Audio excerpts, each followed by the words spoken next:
How we doing today, guys? Sam here at Anglers, and today in front of us we have a ton of chatterbait stuff.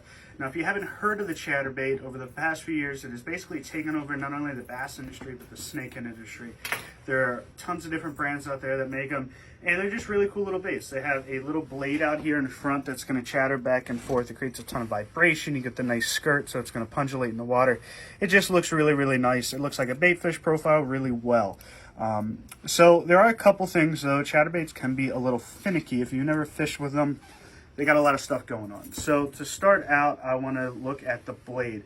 You can see how that blade has a little contour in. Now, most of the time this is going to work perfect for you, but there are times and situations where maybe you have some heavier line on, or you're fishing in really shallow water. These baits will tend to rise up on you. Now, what you can do out there on the water is just give that blade a little bit more of a bend in. Not much, just a little bit. And that'll kind of help that bait stay down even more. It's not going to affect the action of the bait, but it'll help it stay down. So that's the quick tip there. And then you got to talk about trailer. So I don't like to fish just a bare chatterbait. When I add a trailer to it, the bait is going to have something else for the fish to eat. When you're just fishing it for rigging it just like you would do any other jig bait, just straight up and through like that, and push that up onto that keeper tine. And with that trailer on there, now the fish has something to aim for when they go and hit it.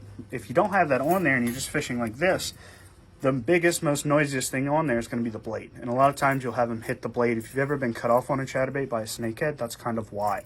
They like to hit that blade sometimes. So having this trailer here in the back gives that fish something to grab onto, aim for, eat. That isn't just the blade. Now, trailers can be a little bit finicky. So we all love the classic swim bait, the boot tail swim bait. There's a million different brands out there. Kitech is probably your most popular. But these actually can be a nuisance on a chatterbait. When you have this on here, I'm going to do the same thing. Just line it up here where I want that hook point to come out. And I'm going to go straight through the nose of the bait, centered as I can. Come out right where that hook laid flat. Push it up there. So with that boot tail back there, it's a lot of action. It's moving the bait a lot. And a lot of times it can interfere with the blade itself. So for years when chatterbaits first came out, this is kind of the only options we had as far as trailers go with these boot tail swim baits. Nowadays you have Z-Man, which makes a awesome bait that doesn't have that boot tail on there. So you can still have the nice quick little action that you like with a lot of vibration without having that boot tail to throw off the action of the main blade. Strike King also makes another one we have in various colors as well.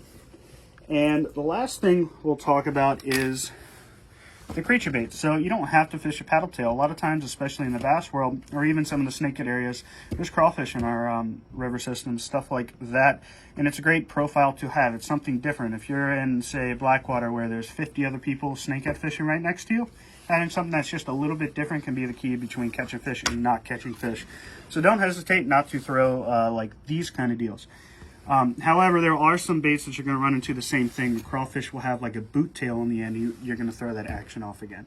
So that's something to look out. And the last thing I wanted to show you though is if you're out there and all you have is a boot tail swim bait, you can really easily just go ahead with a pair of scissors and just cut that tail off. Like that. And that's all. Now you basically have the same system over here. That tail's going to move a ton, especially with that chatter out in front. You're going to get all the action you want without throwing off the blade.